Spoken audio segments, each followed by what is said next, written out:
हम बता रहे आपके उसमें 10 नंबर का है मेंसुरेशन, ठीक है, पहले इसको करेंगे। अरे 2 चैप्टर इसके अंदर हैं, कुछ नहीं देखना है, खाली बोर्ड पे देखना है, ठीक है। क्वेश्चन बैंक में भी हम बता देंगे। क्वेश्चन बैंक में ये 11 और 12 जो चैप्टर है ना, यही है मेंसुरेशन। ये area related to circle, surface area and volume. हाँ, पढ़ भी लेना, एरिया रिलेटेड टू सर्कल, ठीक है। हिंदी में क्या होगा? वृत्तों से संबंधित क्षेत्रफल। हिंदी में लिखा होगा वृत्तों से संबंधित क्षेत्रफल, देखो लिखा है। हाँ, और दूसरा जो है वो है surface area and volume. Surface area and volume, आयतन है ना, पृष्ठीय क्षेत्रफल है ना, पृष्ठीय क्षेत्रफल और आयतन, यानी दोनों मिला के 10, यानी 5 नंबर ये, 5 नंबर ये।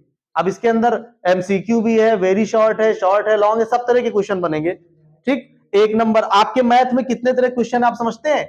1 नंबर, 2 नंबर, 4 नंबर, 6 नंबर, ठीक है। एमसीक्यू कितने नंबर का होगा? 1 नंबर का। और कितने आएंगे पेपर में? 20। सारे सब्जेक्ट में ये कॉमन है। उसके बाद 2 नंबर क्या आएगा? Very short. कितने क्वेश्चन आएंगे? 6। मैथ में कितने क्वेश्चन आएंगे 2 नंबर वाले, है ना? ये मार्क्स है, ये क्वेश्चन है, इसके 20 क्वेश्चन, इसके 6 क्वेश्चन, ठीक है। 4 नंबर के जो शॉर्ट आंसर आएंगे वो 5। कितने आएंगे? 5। और 6 नंबर के आएंगे 3, ठीक है। हाँ सही है। अब ये हो गया 18, है ना, 18, 20, 12, 20, कितना हो रहा है? 8, 0, 2, 8, 2, 10, है ना, 2, 3, 2, 5, 6, 1, 7, 70 नंबर हो गया। ये आपकी ओएमआर शीट पे है, यानी इसको आप रफ पे सॉल्व करने वाला होगा तो करेंगे ना, डायरेक्ट टिक नहीं करेंगे। अगर डायरेक्ट आंसर आ रहा है तो कर देंगे, वरना आप टिक करेंगे। उसके बाद ये सभी क्या है, आपको कॉपी पे सॉल्व करने हैं, और ये तीनों जोड़ोगे तो 50 होगा, जैसा हर सब्जेक्ट में, ठीक। अब आते हैं इधर, तो क्वेश्चन जो लगाया जाएगा उसको देखे रहना है कि 1 नंबर का है कि 2 का है कि 4 का है या 6 का है। तो एरिया रिलेटेड टू सर्कल की बात हम कर रहे हैं। सबसे पहले आप लोग ये जानिए ना कि एरिया क्या होता है। किसी भी चीज का जब हम एरिया पता करते हैं तो उसके लिए हमें क्या पता होना चाहिए। मान लीजिए स्क्वायर का एरिया अगर पता करना है तो कैसे पता करते हैं? एरिया देखिए, जैसे इस कमरे का एरिया अगर हम आपसे पूछ लें तो क्या होगा? एरिया में क्या बताते हैं? एल इंटू बी, लंबाई गुणे चौड़ाई, ये तो होता है। ये क्या है? एरिया है। किस चीज का एरिया है? एल इंटू बी, जो रेक्टेंगल शेप में हो। कहने का मतलब है जिसमें लंबाई और चौड़ाई हो, उसी में तो बताओगे L into B. Rectangle, rectangle मतलब वही आयत, ठीक। अगर वो उसमें लंबाई चौड़ाई ना हो, कैसे? सब तरफ से ये भी 2 मीटर, ये भी 2 मीटर, ये भी 2 मीटर, तो ना इसमें लंबाई कौन है, चौड़ाई कौन है? जब सब में बराबर है उसे स्क्वायर कहते हैं। क्या कहेंगे? स्क्वायर कहेंगे। तो स्क्वायर का एरिया क्या होगा? फिर वही एल इंटू बी, यानी साइड इंटू साइड, है ना, 4 आ जाएगा, 2 दूना 4, इन दोनों का मल्टीप्लाई। इसीलिए आपने देखा होगा किसी भी चीज का जब एरिया निकालते हैं तो उसका आंसर किसमें आता है? स्क्वायर में। अगर मीटर में वैल्यू दी है तो मीटर स्क्वायर, सेंटीमीटर में दिया है तो सेंटीमीटर स्क्वायर। हमेशा एरिया का आंसर किसमें आएगा? स्क्वायर में होगा। बात क्लियर हो गई इतनी? आंसर आपका जैसे आया 210, अगर वो वैल्यू मीटर में थी तो मीटर स्क्वायर, सेंटीमीटर में थी तो, ऐसा क्यों होगा? क्योंकि सेम चीजों का मल्टीप्लाई होगा ना। यहां इसका इसमें क्या होगा? मल्टीप्लाई। यहां एल का क्या होगा? भाई लंबाई फीट में है तो ये भी फीट में है, तो स्क्वायर फीट हो जाएगा ना। जैसे आपने एक जमीन, मान लीजिए घर है बना आपका, सामना 25 फीट है और ये कितना है? 40 फीट है, ठीक है। अब आपसे नक्शा या कोई काम कराना है, कुछ भी है, तो आपको बताना है कि आपका एरिया कितना है। आप कहोगे 1000 स्क्वायर फीट है। कितना है? क्यों? लंबाई चौड़ाई का आप मल्टीप्लाई करेंगे, 25 चौका 100, यानी 0 लगा 1000 आ गया, और इसको फीट फीट मिलके स्क्वायर फीट, तो ये जगह कितनी है? 1000 स्क्वायर फीट है। बात समझ गए? स्क्वायर फीट कैसे निकालते हैं, ठीक है। अगर ये मीटर में होगा तो स्क्वायर मीटर में आ जाएगा, स्क्वायर किलोमीटर में आ जाएगा, अलग अलग, ठीक है। तो एरिया में ये आपको ध्यान रखेंगे ना कि आंसर जब भी आएगा क्या रहेगा, स्क्वायर जरूर रहेगा। ठीक, दूसरी चीज, अगर स्क्वायर के बजाय क्यूब है, इसका मतलब क्या है, स्क्वायर कब था, जब सेम यूनिट को 2 बार मल्टीप्लाई किए तो स्क्वायर, 3 बार करेंगे तो क्यूब। ठीक है, जैसे लिख दे x into x into x, तो हो जाएगा x की पावर 3। क्यों, क्योंकि x को 3 बार लिखा गया है ना, 3 बार। अगर यहां पे आ जाए सेंटीमीटर क्यूब, इसका मतलब 2 सेंटीमीटर गुणे 3 सेंटीमीटर गुणे 4 सेंटीमीटर, 2 3 6 6 चौको 24 सेंटीमीटर क्यूब। बात समझ में आई? कैसे, इसका मतलब क्या है, इसमें 3 चीजें हैं, एल बी एच, लंबाई, गुड़ाई और हाइट। गुड़ाई मतलब ऊंचाई कहना था, ठीक है, लंबाई हो गया, चौड़ाई हो गया, और हाँ एल बी एच यानी लेंथ, ब्रेथ, हाइट। ये किसमें होता है, वॉल्यूम में। वॉल्यूम यानी आयतन। ठीक है, आप इस कमरे का अगर वॉल्यूम निकालेंगे तो क्या करेंगे, लंबाई जितनी है वो उसका गुणा चौड़ाई से और उसका गुणा ऊंचाई से, उसमें जो निकलेगा वो वैल्यू किसमें आएगी, क्यूब में आएगी। ठीक है भाई, जैसे कमरे में मान के चलो तुम पूरे में टाइल्स लगवानी है, ठीक है, तब उसको फिर तो वॉल्यूम के हिसाब से देखोगे ना। ठीक है, ऐसा थोड़ी कि स्क्वायर फीट में लगवा दोगे, कि लंबाई चौड़ाई के हिसाब से तुम दीवार में भी लगवा दो, उतने पैसे में थोड़ी लगेगा, है ना। जैसे बात हुई हो कमरा तुम्हारा 10 बाई 12 का है, तो 120 स्क्वायर फीट का है कमरा। ठीक है, वो बोले कि 1 स्क्वायर फीट का हम 10 रुपए लेते हैं, तो 120 का 1200 हुआ, है ना। तुम 1200 में कितना लगवा पाओगे, सिर्फ पूरे फर्श पे लगेगा। तुम दीवार में भी लगवाओगे तो क्या होगा, फिर उसका उससे मल्टीप्लाई होगा दीवार की हाइट से। ठीक है, कैसे, गुणे दीवार मान लीजिए 10-12 फीट पे स्लेब भी पड़ी थी, तो 12 बराबर में 144, 144 दाम में कितना होगा, 1440। फिर इसका गुणा 10 से होगा तो 14,400। कितना फर्क पड़ा देखे, 144 था ना। हाँ चलिए, अच्छा वो तो मल्टीप्लाई के ऊपर है ना, जब एरिया बढ़ता जाएगा तो उससे तो मल्टीप्लाई होगा ना। अच्छा, अब यहाँ पे जो चैप्टर हमारा है इसमें ना तो स्क्वायर है ना ये रेक्टेंगल है, हमें पढ़ना जो है वो सर्कल पढ़ना है, लेकिन ये थोड़ा सा इंट्रोडक्शन देना जरूरी था। आप सर्कल के बारे में सुनिए। सर्कल में क्या होता है, लंबाई होती है चौड़ाई, हाँ कुछ होता ही नहीं, इसीलिए इसकी वैल्यू को नापने के लिए ना पाई की खोज की गई। किसकी की गई, पाई की खोज की गई ना। इसके लिए हमें पता होना चाहिए इसका रेडियस। आप ड्राइंग में भी जब बनाएंगे तो उसमें दिया रहेगा ना इतनी रेडियस का या इतने डायामीटर का। रेडियस मतलब त्रिज्या और डायामीटर मतलब व्यास, यानी आर बराबर होता है 2d। ठीक है, उल्टा लिख गया सॉरी, d बराबर होता है 2r।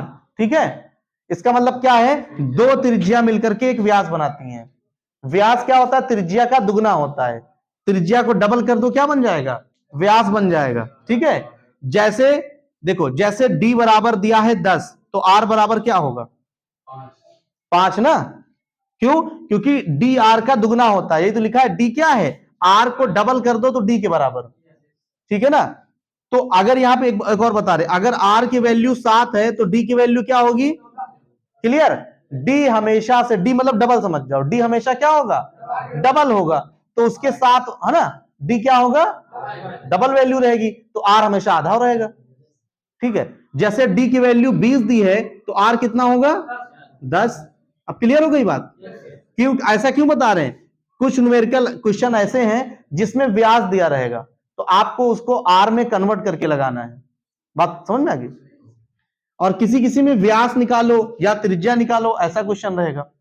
अब यहां पे देखो क्या है कि त्रिज्या क्या है, केंद्र से होकर के यहां तक गई, कहीं भी मतलब सेंटर को अगर टच कर रही है एक साइड, कंपास गोला प्रकार से बनाते हैं ना, तो यहां पे मान के लिए क्या रखे, यहां पे कंपास रखा, उसका नोक, और यहां पेंसिल रखा। अब जहां जहां भी जाएगा सेंटर से दूरी सब सेम रहेगी ना। जैसे यहां से यहां तक 7 सेंटीमीटर है, तो यहां से यहां तक भी 7 होगा, यहां से यहां तक सब जगह सेम होगा। क्यों, उतने पे ही तो घूमा है वो। तो ये दूरी क्या कहलाती है, रेडियस है। ये क्या है, रेडियस यानी कि त्रिज्या। अगर यहां से यहां तक की बात करेंगे तो यहां से यहां तक आर, यहां से यहां तक भी आर, और इसको एक वर्ड में बोलेंगे तो डी कहेंगे, डायामीटर। क्यों, क्योंकि दो जहां पे आर प्लस आर हो जाता है उसे हम डायामीटर कहते हैं। यही तो बता रहे हैं, ये बात क्लियर हो गई ना। अच्छा चलो बहुत बढ़िया। यहां पे सबसे पहला पॉइंट भी दिया है, diameter of circle is equal to 2 into radius, वही तो लिखा है ना, 2 रेडियस बराबर डायामीटर। छोटी बात है लेकिन बार बार बताना जरूरी है। अब इसके बाद देखो, जब हम किसी चीज को सॉल्व करते हैं, जैसे तभी सर्कल को इसको कर रहे थे, रेक्टेंगल को, तो इसमें एक एरिया होता है और एक होता है पेरीमीटर। पेरीमीटर को हिंदी में कहते हैं परिधि। ठीक है, देखे रहना हिंदी में अगर कुछ गलत। तो ये कैसे निकालते हैं, अगर कमरे में मान लीजिए पेंट करवाना था, ठीक है, तो कितना खर्चा आएगा, क्या होगा ना, तो उसमें पेरीमीटर निकालना पड़ेगा या सरकमफ्रेंस। ठीक है, उसमें क्या करते हैं, बाहर की लाइट ऑन कर दो। उसमें क्या करते हैं कि जैसे ये मान लीजिए 4 है, ये 3 वैल्यू है, ये 4 है, ये 3 वैल्यू है, सबको जोड़ेंगे, 4 3 7 4 11, या ऐसे कर लेंगे 4 3 7 4 3 7, कितना हो जाएगा 7 7 14। सबको आपस में क्या करेंगे, जोड़ देंगे। इसका एक फॉर्मूला ऐसे बनता है, 2l प्लस बी। तो 2lb का मतलब 4 प्लस 3, 4 प्लस 3 मतलब 7, कितना आ गया, ये किस चीज का फॉर्मूला था, पेरीमीटर, परिधि का। ठीक, अब यहां पर भी परिधि है, किस चीज की, पेरीमीटर ऑफ सर्कल। ये हम क्यों बताते हैं, ताकि थोड़ा सा दिमाग में दोनों चीजें एक साथ चलें। ठीक, डीप, बहुत डीप बताना पड़ेगा ना, तभी दिमाग में सब क्या आएगा। देखिए, तो यहां पेरीमीटर इसका निकालना है, तो इसके पेरीमीटर का क्या फार्मूला होगा, चाहे सर्कल का एरिया निकालना पड़े, चाहे जो भी निकालना पड़े, सर्कल में पाई जरूर यूज होगा अभी। ठीक है, क्यों पाई यूज होगा, क्योंकि इसमें हम क्या करते हैं ना, जब इसकी हम पूरी एक वैल्यू निकालेंगे, तो चाहे वो 3.14 कहें या 22/7 कहें, इसका यूज करना मस्ट है। इसी से इसका सरकमफ्रेंस भी निकलेगा, इसी से इसका परिधि भी निकलेगी, इसी से इसका एरिया या क्षेत्रफल, हिंदी इंग्लिश दोनों में बता रहे हैं ना। तो यहां पे कहा गया perimeter of circle, perimeter of circle होता है 2πr, हिंदी में कहते हैं परिधि। ठीक, अगर एरिया निकालेंगे यानी कि क्षेत्रफल, तो क्षेत्रफल क्या होगा, पाई आर स्क्वायर। क्यों लगा, बात समझ में आ रही है, हमने तभी कहा था एरिया में स्क्वायर रहेगा। ठीक, अब ये न्यूमेरिकल अगर सॉल्व करना है, तो इसके लिए हमें क्या पता होना चाहिए, सिर्फ रेडियस बस। क्यों, पाई की वैल्यू तो ये होती है ना 22/7, आर की वैल्यू पता चलेगी तुरंत लगा देंगे। सरकमफ्रेंस निकालना है, क्या पता होना चाहिए, आर। यानी इस चैप्टर में हमें आर की वैल्यू पता करना है, और मैक्सिमम क्वेश्चन में दिया रहेगा। अगर आर की वैल्यू दी है, तो जो दिया है वो पूछा नहीं जाएगा। आर की वैल्यू दी है तो इसका मतलब या तो पेरीमीटर पूछ रहे हैं, या तो एरिया, या तो क्षेत्रफल, या तो परिधि। इसके अलावा भी कुछ पूछा जाएगा तो उसको भी देखा जाएगा। अब यहां पे एक दिया हुआ है, एरिया ऑफ सर्कुलर शेल, मतलब कोई ऐसा हो जिसमें 2 तरह की त्रिज्या हो। मान लीजिए ये एक सर्कल है, ये सर्कल है ना, ये इसके अंदर एक और है, तो यहां से यहां तक की त्रिज्या जितनी होगी, बाहर वाली भी उतनी होगी, अलग होगी ना। तो एक ये हो जाएगी, दूसरी ये, एक को R1 कहेंगे, दूसरे को R2, है ना। जैसे यहां से यहां तक रखे तो मान लीजिए 3 सेंटीमीटर, तो ये 3 से ज्यादा जरूर होगा, तभी तो बाहर गया, और अंदर होगा तो कम होगा। यानी बाहर वाला क्या होगा, ज्यादा होगा, अंदर वाला कम होगा। तो एक को कहेंगे R1, दूसरे को कहेंगे R2। R1 यहां लिख दे रहे हैं, R1 R2। ठीक है, यहां पे कहा गया है where R1 and R2 radius, R1 को कहा जा रहा है रेडियस ऑफ एक्सटीरियर सर्कल। अच्छा, यहां पे हमने जैसे लिखा है, इसमें उल्टा लिखा गया है, हम लोग जैसे लिखे वैसे लिख लेते हैं ना। तो R1 ज्यादा होगा कि R2 ज्यादा होगा, तो आप ऐसे लिख देंगे। क्वेश्चन बैंक में उल्टा लिखा है, हम लोग जैसे बनाए वैसे लिखते हैं ना। दोनों में बड़ा कौन है, R2, तो R2 के बाहर क्या बना देंगे, ये आप समझ गए, दोनों में किसकी वैल्यू बड़ी है, ये निशान बड़े का होता है ना। अब यहां आप जानते हैं R1 का मतलब क्या है, इंटरनल यानी आंतरिक, अंदर का, और R2 मतलब एक्सटर्नल यानी बाह्य, बाहर का। इतनी बात सबके समझ में आ रही होगी।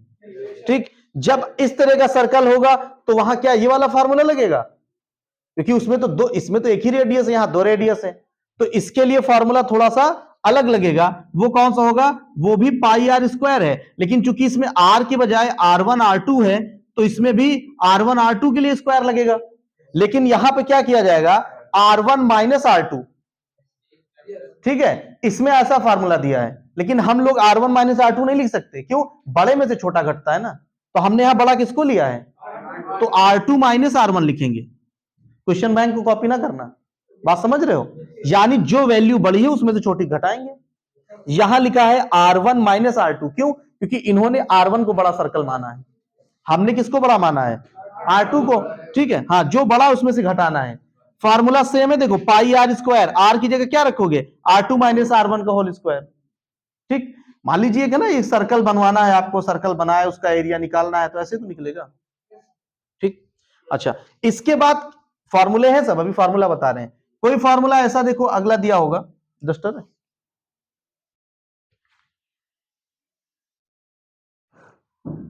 दूसरा मार्कर लो, बंद कर दो, बंद कर दो, जो खुले उसको बंद कर दो, जो मार्कर खुला उसको बंद करो यार, उसको थोड़ी कह रहे हैं। ठीक है, अगला देखिए, इसमें किसी में लेंथ दी हो, length of arc of circle, Hindi में दिया होगा ना, हाँ, लंबाई दिया होगा, लंबाई की चाप दिया होगा सर्कल की, तो उसमें अगर कोई वैल्यू दी हो 30 डिग्री, 40 डिग्री, 50 डिग्री, ऐसा वैल्यू कुछ होता है, तो उसमें एल बराबर थीटा बटे 360। 360 क्यों लिखेंगे? क्योंकि टोटल जो एंगल होता है वो क्या होता है? 360 होता है ना। जैसे आप में से जिसका भी रिजल्ट आएगा, मान लीजिए टेस्ट 50 नंबर का है, तो 10/50, 20/50, जिसको जितने में से मिलेगा, तो टोटल लिखा जाता है नीचे ना। तो थीटा क्या है? जो एंगल क्वेश्चन में हो, हाँ, थीटा दिया रहेगा। नहीं, अगर किसी में नहीं दिया है तो एल दिया रहेगा। कोई एक वैल्यू नहीं दी है तो उसको फाइंड करना है, तो थीटा अपॉन 360, क्या निकालने के लिए? लेंथ निकालने के लिए, लंबाई निकालने के लिए, इंटू 2πr। ये सब फॉर्मूले बता रहे हैं, स्टॉप कर दिए। अच्छा, अच्छा, इसके बाद देखिए area of sector of circle. अगर एरिया आपको निकालना है, कैसे सर्कल का? जैसे एक सर्कल ये बना हुआ है ना, अब इसमें कोई सेक्टर ऐसे कर दिया गया, ठीक है, मान लीजिए यहां पे लिखा गया है 30 डिग्री, ऐसे में क्या करेंगे, है ना? तो ऐसे में भी वही थीटा वाला फॉर्मूला लगेगा, कौन सा? थीटा अपॉन 360 इंटू, नहीं भाई, अब क्यों पाई आर स्क्वायर? क्यों? एरिया निकाल रहे हैं, भूल गए? एरिया निकालना है ना, तो एरिया जब, ये फॉर्मूला कहां लगेगा? जहां पे एंगल दिया होगा, कोण दिया होगा, और ये वाला कहां लगेगा? सिर्फ रेडियस से, सिर्फ त्रिज्या से क्षेत्रफल निकालना है तुझे, और कोण दिया है, एंगल दिया है, तो ये वाला यूज करेंगे। मेरा आज का ध्यान नहीं है पूरी तरीके से। ठीक ठीक, पूछ ले, ठीक ठीक, पूछेंगे नहीं, पहले हम खुद ही बताएंगे ना। एक क्वेश्चन कर लिया जाए ना, चलिए क्वेश्चन करते हैं ताकि समझ में आए वाकई में क्या।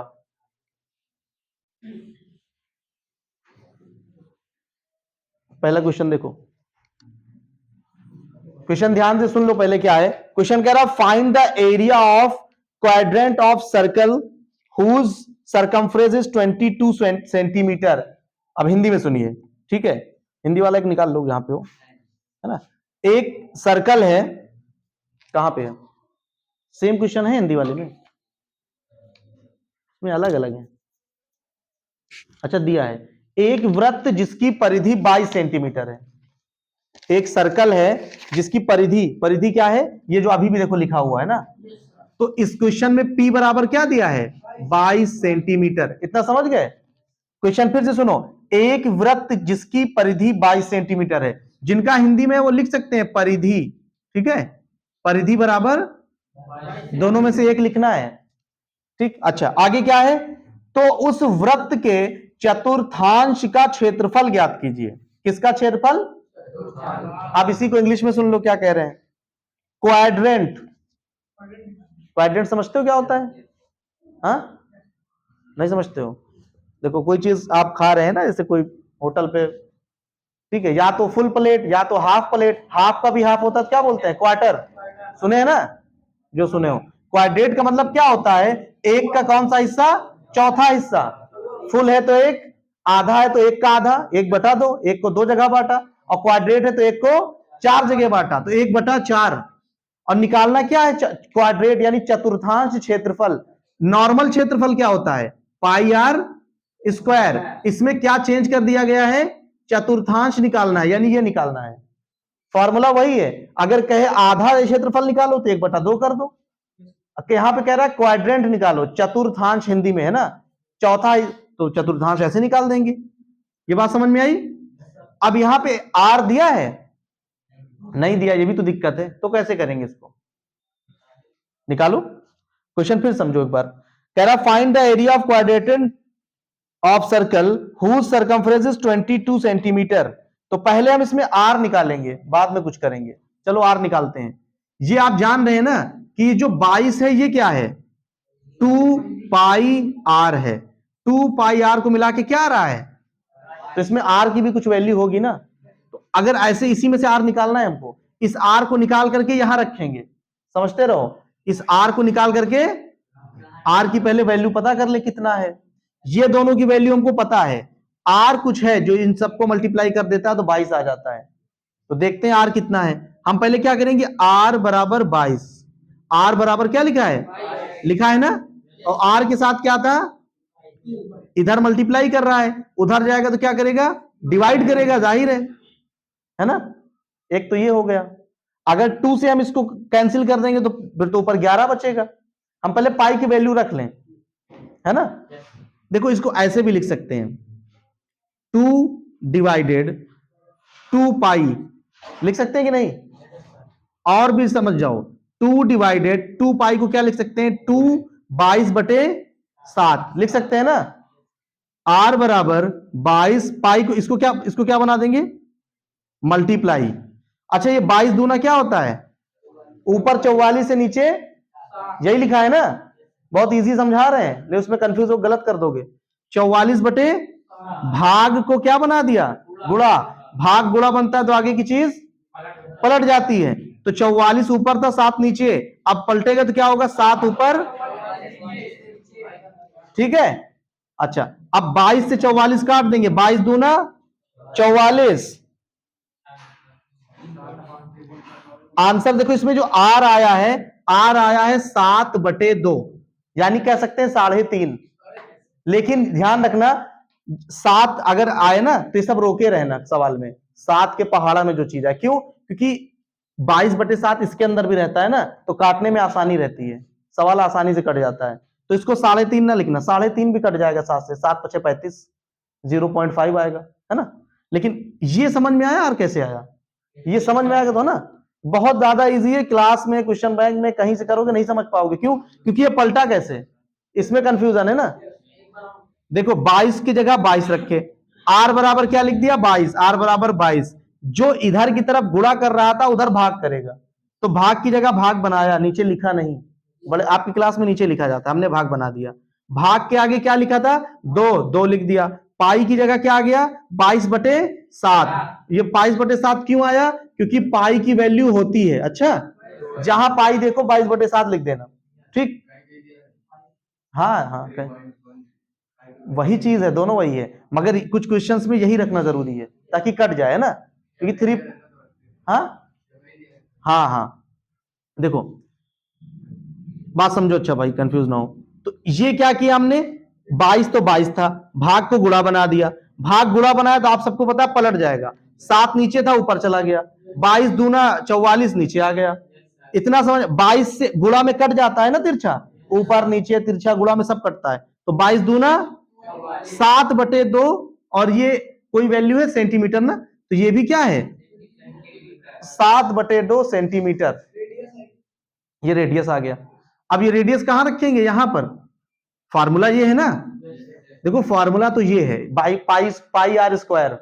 1/4 क्यों लगा, क्वेश्चन में लिखा है क्वाड्रेट बताओ, चौथा है ना, हिंदी में लिखा है चतुर्थांश बताओ, चौथा हिस्सा बताओ। सर्कल इतना है, ठीक है, इसके 4 हिस्से ऐसे किए गए हैं। तो कह रहा है कि एक सर्कल है जिसका जब हम परिधि निकालते हैं यानी पूरा सॉल्व करते हैं तो 22 आता है, उसका चतुर्थांश यानी चौथा हिस्सा कितना बड़ा होगा, तो होगा इतना बड़ा ना, ठीक है। लेकिन अब इसका क्या क्या पता करना है, आपने ये पता कर लिया कि यहां से यहां तक कितनी दूरी है, 7/2 पता कर लिया ना, और यहां से यहां तक कितनी है, वो भी 7/2 है।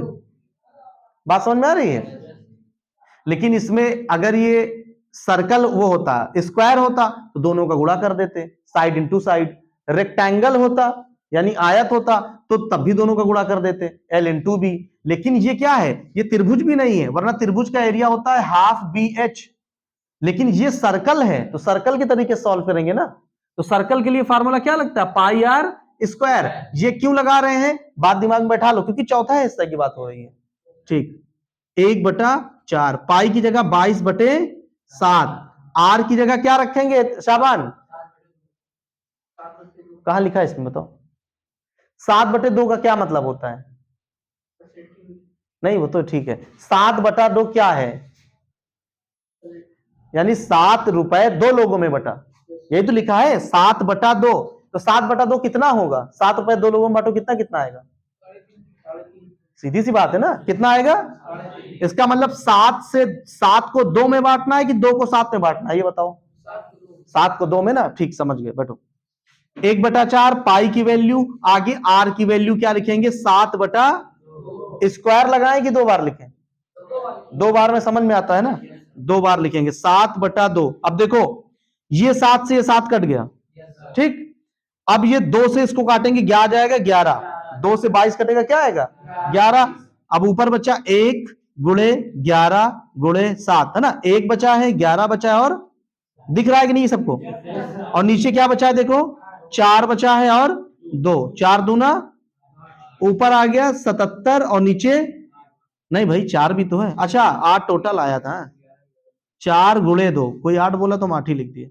4 दूना 8 सेंटीमीटर, है ना?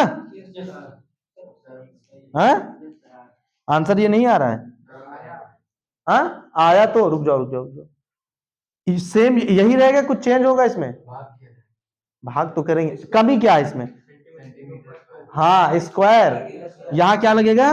स्क्वायर। अब सही हुआ, आंसर ये सही है। लेकिन अगर क्वेश्चन बैंक में कहीं पॉइंट में दिए हैं, है ना, कि कितने सेंटीमीटर, तो 8 से 77 में भाग कर देंगे।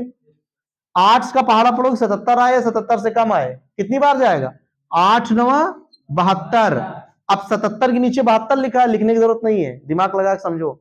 8 का पहाड़ा पड़े 77 में, 8 9 72, 77 में से 72 गया, क्या बचा? 5 ना।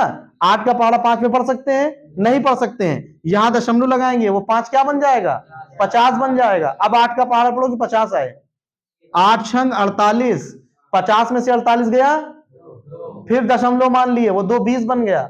8 का पहाड़ा पढ़ो कि 20 आ जाए, 8 दूना 16। अब क्या होगा? 20 में से क्या जाएगा? 16 बचेगा, क्या?